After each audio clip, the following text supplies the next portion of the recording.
February 18, 1943, 12:10 p.m., Telete airfield near Feriana, Tunisia.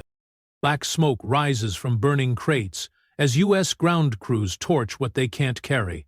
Within hours, German tanks will roll across the runway and start counting jerry cans. Action report summarized. CMH staff ride and U.S. official history. Tripoli's quays could offload 45 to 50,000 tons a month. The Panzer Army needed 70,000. That shortfall, on paper barely a column in a supply officer's ledger, was the silent decider of battles from Cyrenaica to Tunisia. Before any tank engine growled, before a general pointed at a map, the mathematics of fuel drew the limits. The logistical chessboard in North Africa was pitiless. The Axis had only a handful of serviceable ports: Tripoli in Libya and, further east, Benghazi. Even when ships slipped past Malta-based submarines and bombers, the real battle began after unloading. A single coastal road stitched the desert to the front. Every gallon of petrol burned by a truck hauling barrels from Tripoli toward Tunisia was a gallon lost to Panzer engines at the line. The haul along the coastal road from Tripoli to Benghazi ran on the order of 1,050 kilometers one way. Even the shorter trips devoured enormous amounts of fuel. German staff calculated that between 30 and 50% of the precious liquid was consumed in transport itself. Trucks rattled apart on washboard desert roads, non-serviceability sometimes reaching 35%. What Rommel needed was a miracle fleet on the order of 15,000, 20,000, two-ton trucks operating constantly, something the Reich never provided. Field Marshal Erwin Rommel understood this intimately.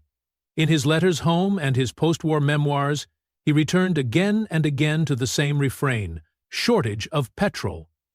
In November 1942, with Montgomery pressing from El Alamein and Eisenhower's torch landings igniting in the west, Rommel could count every barrel like a miser counting coins. The Mediterranean commander, Albert Kesselring, and naval chief, Erich Raeder, argued constantly about priorities, whether to feed the Atlantic U-boat war, defend Norway, or keep Africa alive. None of them ever won.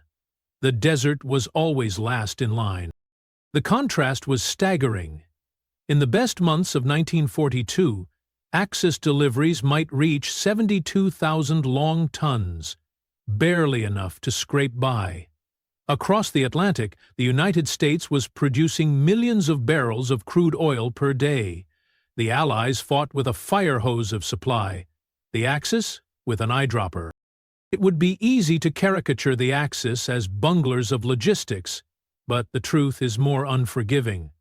The Italian merchant marine carried the bulk of supplies, the German army consumed them at the front, the Luftwaffe's Flieger Corps shielded convoys from British submarines and bombers. Each branch did its job, yet the system as a whole was strangled by geography and Allied interdiction. No clever generalship could alter the numbers. On the other side of the hill, American officers were learning similar lessons, though from abundance rather than shortage. Omar Bradley would later write with grim honesty that Kasserine was probably the worst performance of U.S. Army troops in their whole proud history. His words, penned years later, reflected a truth already visible in February 1943. Material wealth meant nothing if misused. Meanwhile, ordinary Tunisians watched both sides bleed themselves dry. To them, a single jerry can could be worth more than ideology. Dates, bread, and tins of petrol passed hand to hand in bazaars. Soldiers, Italian, German, American, sometimes bought, sometimes begged. In the end, the desert cared little for banners, it demanded fuel and punished those who came without it. Diesel fumes drifted over Oran's docks, mingling with the sweetness of orange peels tossed aside by dock workers. It was November 1942, and America was learning to build a war in North Africa from scratch. Crates piled higher each day as quartermasters improvised depots out of empty warehouses, railway sidings, and even open fields where mud swallowed boots to the ankle.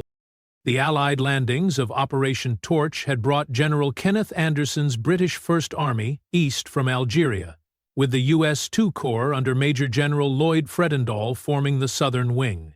Their immediate problem was not German tanks but distance.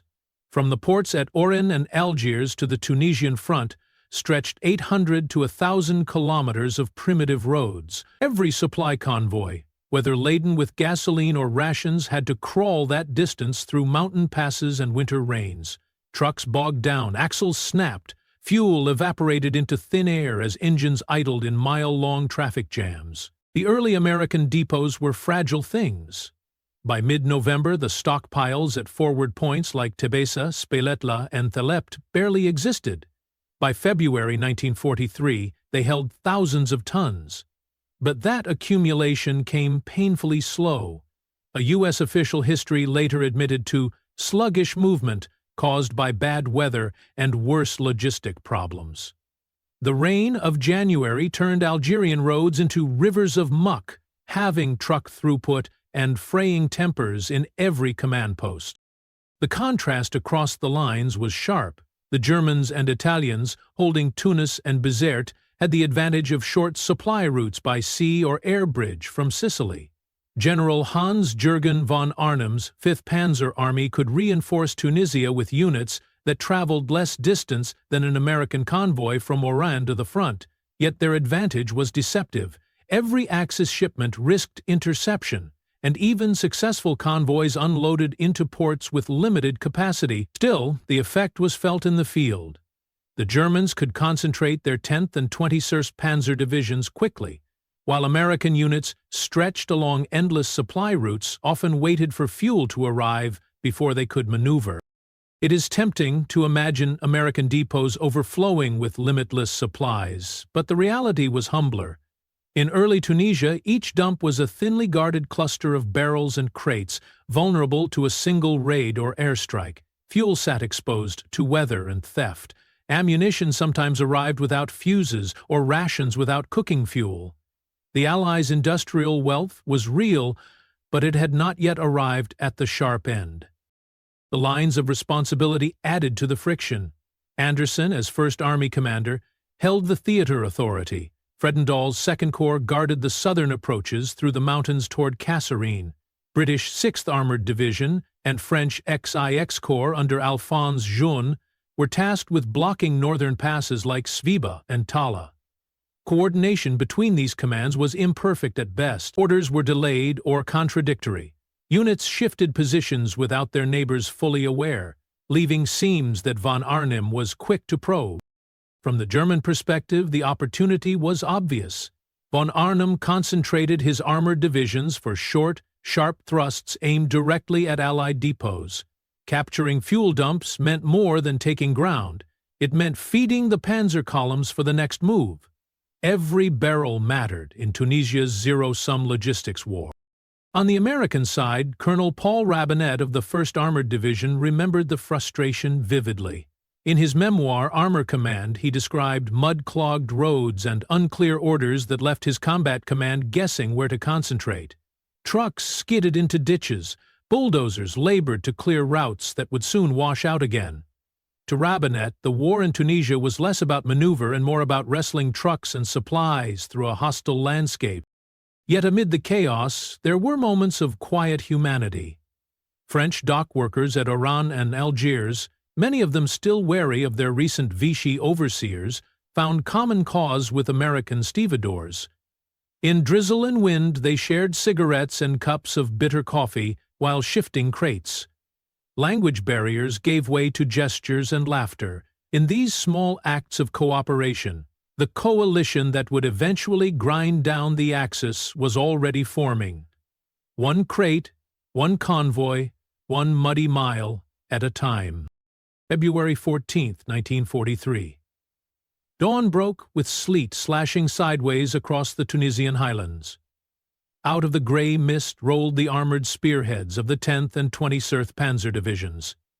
Engines roared, treads clattered over stony soil, and the crash came swift. German steel smashing into American foxholes around Sidi Bouzid. The green U.S. units in Tunisia faced their first full-scale German assault, and the desert offered no mercy. The operation bore the codename Frühlingswind, Spring Wind. Its design was simple. Armored claws from both panzer divisions would converge on the U.S. strongpoints around Sidi Bouzid, cut them off, and open the road toward Spitla. General Hans-Jürgen von Arnim, commander of the 5th Panzer Army, had been given the task.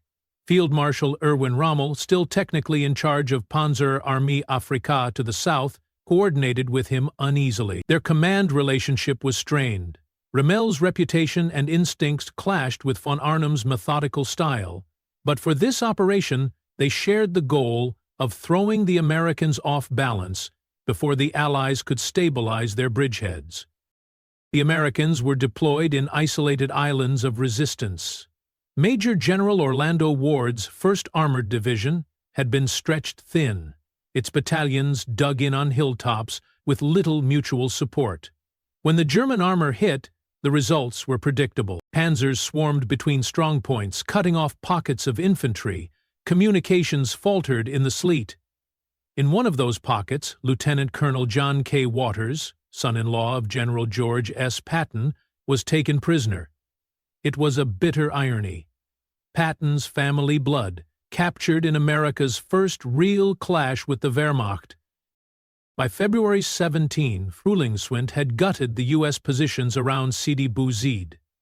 The Germans shifted immediately into Morgenluft, morning air, pushing toward Spitla and beyond it the vital Fehlabt airfield. General Heinz Ziegler, acting for von Arnim, directed Kampfgruppe von Broich to lead the drive. The momentum of German combined arms warfare was in full display. Armor, infantry, and Stuka dive bombers working in concert, each thrust designed to unhinge the Americans before they could regroup. The U.S. response was frantic. At Telept, one of the key forward airfields, ground crews worked feverishly to evacuate aircraft and sensitive stores. By noon on February 18, they abandoned the field. Fires crackled through wooden crates as engineers torched what they couldn't haul away. Still, the Germans captured an estimated 20 tons of aviation gasoline and 30 tons of lubricants. For an army that measured advances by fuel gauges, this was gold. German diaries later noted with satisfaction that U.S. supplies could be poured directly into their own vehicles. Operational fuel salvaged from an enemy retreat. Here the contrast was stark. The Axis retained the ability to mass force at decisive points. Their panzers, infantry, and air cover moved as a single machine, exploiting surprise and coordination. The Americans, by contrast, were scattered across hilltop strongpoints that could not support one another. Once isolated, they became easy prey. Yet it would be wrong to paint the entire U.S. line as a rout. Elements of the 34th Infantry Division and detachments from the 1st Infantry Division fought delaying actions with grit, holding ridges and crossroads that slowed the German advance. Their resistance bought precious hours for others to fall back. For Colonel Paul Robinette, commander of Combat Command B of the 1st Armored Division, the shock of the German onslaught was compounded by chaos in orders.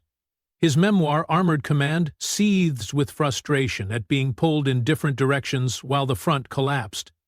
In the end, his Combat Command pivoted toward Tebessa, guarding the depots there from the same fate that befell Telepi. To Robinette, the battle was as much about saving fuel dumps as it was about saving lives. The myth of Kasserine a wholesale American collapse was born in these days, but it deserves correction. Yes, formations were shattered, and retreats became panicked.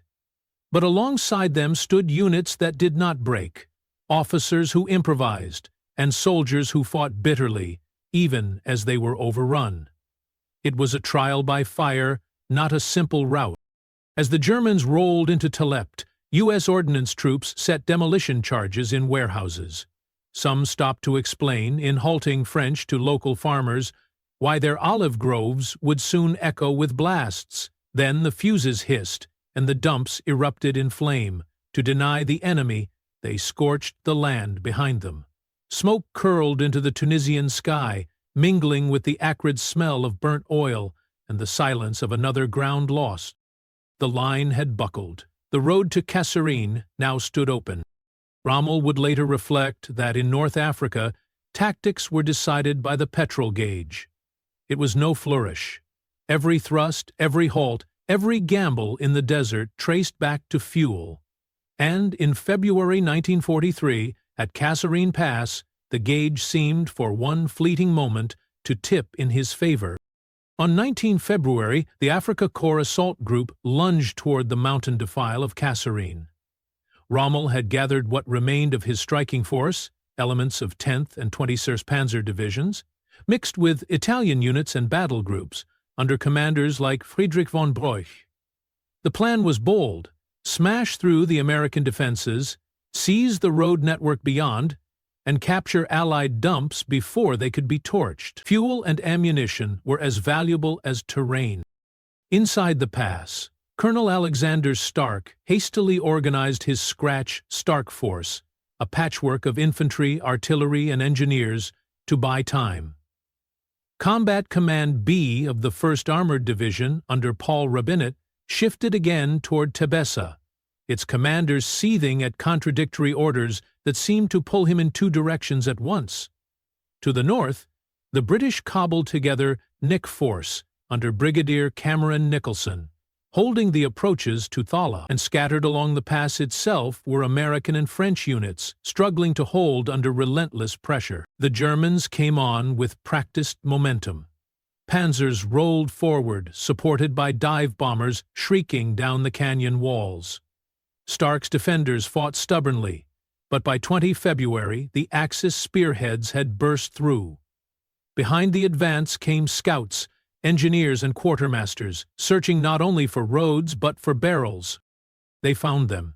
Hidden in wadis and stashed along depots, U.S. supplies lay only half destroyed. One captured dump yielded a staggering haul: 100 cubic meters of gasoline, 115 cubic meters of lubricants, and 45 tons of ammunition. In American terms, nearly 57,000 gallons of fuel and oil, the lifeblood of any mechanized army. For Rommel's men, it was like stumbling into an oasis. German diaries recorded the windfall with satisfaction: enemy petrol that could be poured straight into panzers. The contrast was jarring. To an Axis officer accustomed to allocations measured in dribbles, sometimes 10 cubic meters to sustain an entire column, the sheer size of a single American dump was almost incomprehensible. It felt like more than his units saw in weeks. In reality, the larger strategic picture told another story. Axis shipments across the Mediterranean, even in weak months of 1942, still reached tens of thousands of barrels, anywhere from 85,000 to 225,000. One captured cache did not exceed a whole army's monthly ration. But on the ground, in the dust of Kasserine, the perception mattered more than statistics. To German tankers with empty gauges, it looked like proof that the Americans swam in oceans of fuel. This is where myth and reality diverge. Post-war retellings often claimed Rommel's men captured more in a single dump than they received in a month. The truth is subtler. At the tactical level, comparing a 200-plus cubic meter haul to a field column's ration, the statement was credible. At the strategic level, it was false. That distinction matters, but to men fighting for every gallon, the impression was everything. Meanwhile, the battle lines were shifting again. Nick Force, north of the pass, stiffened with British 26th Armored Brigade and artillery battalions. At Thala, Brigadier General Clift Andrews's gunners and American reinforcements dug in. Rabinet, still fuming at the chaos of command, was told to protect Tebessa's depots at all costs. His memoir later dripped with frustration. Every decision seemed to revolve around supply, not maneuver, and no one could give him clarity. Rommel pressed his advantage, but cracks were showing. Even with the captured fuel, his columns strained. Ammunition was running short. On 22 February, his staff calculated they still had enough petrol to cover 250–300 kilometers, but their shell stocks were nearly spent. He faced Allied artillery massing at Tala and growing resistance from Nick-4s. Fuel alone could not carry the day. For the Germans, the captured American stores were a boon and a curse. The petrol burned well in German engines, but the ammunition calibers rarely matched their guns. Crates of supplies they could not use had to be abandoned as Allied artillery fire thickened. Even transport was limited, trucks were scarce, and each trip risked being cut off by American counterattacks. The human moments cut through the statistics. At one captured depot, as Germans poked through the spoils, an American supply corporal, already disarmed, pointed quietly to a water trailer left intact. He gestured that they could drink before moving on. It was a fleeting act of decency, unnoticed by the official reports, but remembered by men on both sides. Later, Omar Bradley would look back on Kasserine with a historian's candor. It was probably the worst performance of U.S. Army troops in their whole proud history, he admitted. Coming from the man who would one day command millions in Europe, the judgment was damning. Yet even Bradley understood that the humiliation was not just tactical, it was logistical. The Americans had been forced to learn painfully that their dumps were as much a target as their soldiers. For Rommel, the captured fuel bought days, not victory. His assault group pushed hard, but met a wall at Thala. The petrol gauge no longer dictated momentum. The empty shell racks did, and so, even as German officers marveled at the American abundance, the window closed. Kasserine was not the triumph Rommel needed. It was a costly raid into an enemy who was about to grow far more dangerous. Sleet lashed across the hills north of Kasserine on the night of February 21. In the muddy fields around the market town of Thala, American and British gunners set their howitzers hub to hub. 48 tubes of the U.S. 9th Infantry Division artillery, newly arrived from Morocco under Brigadier General Stafford Irwin, lined up beside British 25-pounders from Nick-Force. By dawn, the gun line stretched for miles, a wall of steel waiting for the panzers. Rommel had shifted his weight north. The thrust through Kasserine had carried his assault group into the open, but it had not shattered Allied resistance. He now aimed for Thala, hoping to split the British First Army and seize the roads that led west to Le Kef. If the Allies lost Thala, their front would unravel. The defenders were a patchwork coalition. Nick-Force, under Brigadier Cameron Nicholson, held the line with remnants of the 26th Armoured Brigade and British infantry. The British 26th Armoured Brigade contributed tanks and anti-tank guns. Into this mix marched the Americans, artillery battalions of the 9th Infantry Division, dragged on an exhausting cross-country trek from the Moroccan coast to Tunisia. Their arrival transformed the defense. Suddenly, the Allies could mass fire on a scale the Germans had not yet faced in the theater. Rommel's panzers advanced on February 21 with grim determination. The 10th Panzer Division pressed northward, supported by Stukas and armored infantry. Yet every movement forward was answered with sheets of artillery fire. The line of guns north of Thala stood only 9 miles behind the pass, hastily chosen ground. From there, Allied spotters could see the approaches clearly, and every German thrust triggered salvos. Shells churned the sleet-soaked fields, hammering tanks and infantry alike. The statistics told the story. For 2 days, 21 to 22 February, the barrage never relented. 48 American guns, backed by British batteries, fired thousands of rounds in rolling concentrations. German armor tried to advance, only to be beaten back, again and again. It was, as one American gunner later put it, an artilleryman's dream, a phrase remembered later, not in official reports, but in anecdotes repeated by the gunners who lived it. The contrast between attacker and defender could not have been sharper. German armor still possessed fuel. Rommel's staff calculated that Group Rommel had enough petrol for 250-300 kilometers of advance on February 22. The problem was ammunition. Stocks of shells were nearly exhausted. Every time German tanks pushed forward, they found themselves smothered under Allied fire with little to answer back. The Americans and British, by contrast, had deep reserves. Convoys of ammunition trucks kept the gun line supplied, even through mud and sleet. This is where the myth must be corrected. Rommel did not halt at Thala because he ran out of fuel. He disengaged because his units had fuel to move but no shells to fight. Ammunition, not petrol, was the decisive shortfall. Official U.S. history makes this point clear, though later retellings too often simplified it into the romantic cliché of an empty fuel gauge. The First Army command structure mattered too. Kenneth Anderson, the British general, brought unity of effort to the Allied side. Under his umbrella, Nick Force's British brigades and the U.S. artillery operated under one coordinated fire plan. Orders that once zigzagged through muddled channels now flowed more directly. The Americans, battered days earlier at Sidi Bouzid and Kasserine, finally fought as part of a coherent system. From the German side, war diaries capture the frustration.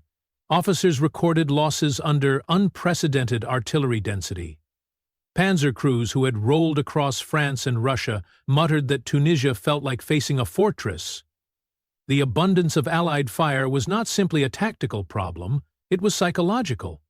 German troops who had grown used to dictating tempo now found themselves pinned, bleeding, and unable to strike back. For Paul Robinet, holding at Tebessa, the reports from Thala brought relief. His combat command had spent days fearing that German armor would pour through and seize the vital depots. Learning that Nick Force and Irwin's guns had stopped the 10th Panzer was a bitter comfort. The cost of the earlier retreat still gnawed at him, but at least the line was not collapsing further west. Omar Bradley, then serving as Eisenhower's troubleshooter, arrived to survey the wreckage. He walked the muddy gun lines and battered command posts, taking stock of the failures and the thin victories. What he saw confirmed his judgment. IC Corps had been poorly led, poorly coordinated, and humiliated. Yet he also saw in the sleet-soaked gunners and steadier officers the seeds of resilience. This was the moment the U.S. Army began to learn in earnest. Amid the smoke and snow, there were glimpses of humanity. British and American gunners, huddled under ponchos between missions, shared cigarettes and swapped slang. They traded rations, tea for coffee, biscuits for chocolate, and found laughter in their mispronunciations of each other's curses.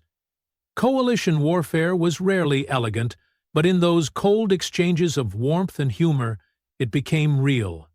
By the night of 22 February, Rommel accepted the inevitable. His assault group had fuel in its tanks, but no ammunition left to press the attack.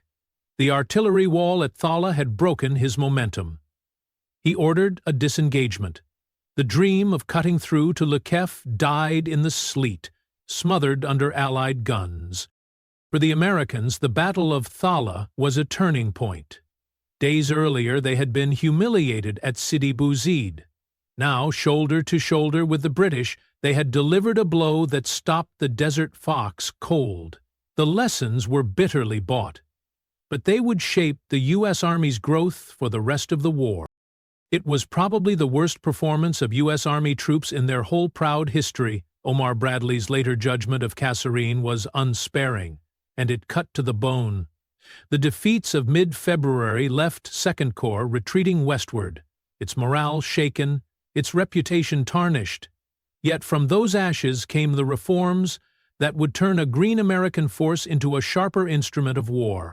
By 24 February, the Germans had pulled back from Thala. For the Allies, the crisis passed, but humiliation lingered. Eisenhower acted swiftly. Major General George S. Patton was dispatched to take command of II Corps, with Omar Bradley as his deputy. Their mission was not only to hold a line, but to rebuild an army. At II Corps headquarters in Tebessa, changes came thick and fast. Patton imposed discipline with his trademark bluntness, but it was Bradley who quietly reshaped procedures. He introduced order to traffic control on mountain roads, reducing bottlenecks that had stranded convoys during the retreat. Depots were reorganized, with fuel and ammunition dumps dispersed and guarded, no longer left as vulnerable clusters waiting to be captured. Staff officers established standard operating procedures that cut turnaround times and ensured artillery units received reserves measured in days rather than hours. The difference between pre- and post-Kasserine II Corps was stark. Before, chaos reigned, orders confused, dumps exposed, convoys lost in rain and mud.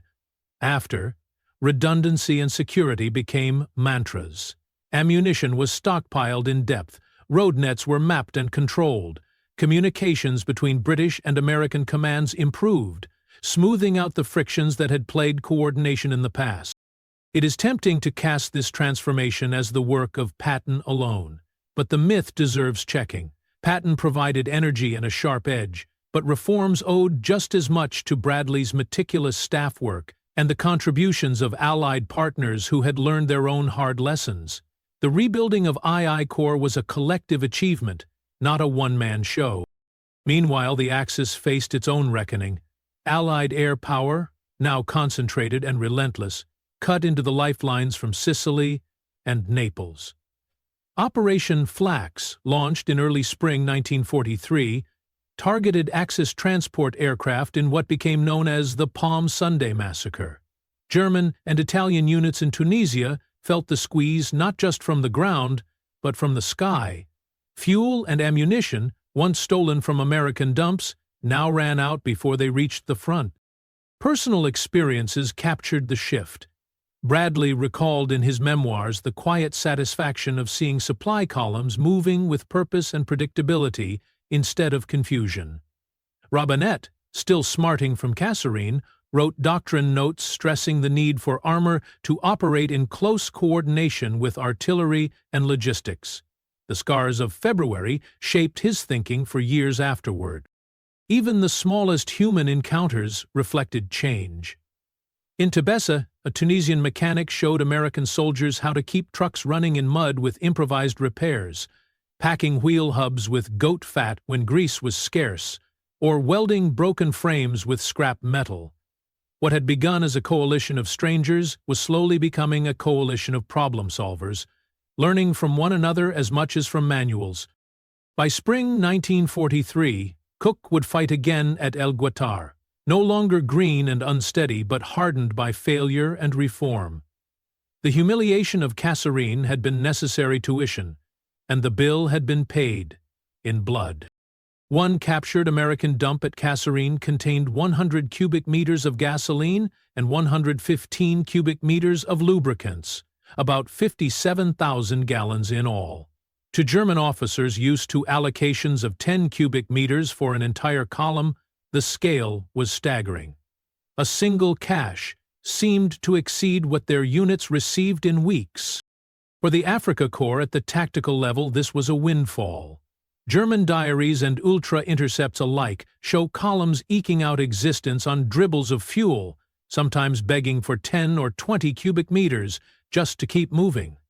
Against that backdrop, stumbling into a depot of 200 cubic meters of usable liquid felt like a miracle, but the strategic reality was colder. Axis imports across the Mediterranean, even under siege, sometimes managed tens of thousands of tons per month. Against that figure, the captured American haul was impressive, but not decisive. The myth that one dump outweighed an army's monthly ration sprang from the shock of the moment, not the arithmetic of the theater. At column scale it was true, at army scale it was false. The distinction mattered. The Deutsches Afrika Korps was a field formation, always short, always improvising. Panzerarmee Afrika, at the theater level, struggled with the whole picture. The ration each echelon received varied, and German officers in Tunisia felt the hunger more sharply than the tables in Rome or Berlin suggested. One German supply officer recorded mixed feelings. Barrels of petrol he could pump directly into tanks, but ammunition crates filled with calibers his guns could not use. Victory tasted of both abundance and frustration. The Americans, meanwhile, absorbed the lesson. Omar Bradley, years later as chairman of the Joint Chiefs, would stress that logistics, not tactics, decided campaigns. Manfred Rommel, the Desert Fox son, would become mayor of Stuttgart, preaching reconciliation, proof that even the heirs of failure could shape peace. And on the field itself, amid fire and hunger, a quieter moment lingered. A U.S. medic pulling a wounded Italian into his poncho to shield him from the cold. In that act of mercy lay the final irony. The war had been fought over fuel and numbers, but its legacy rested in human choices that outlasted both.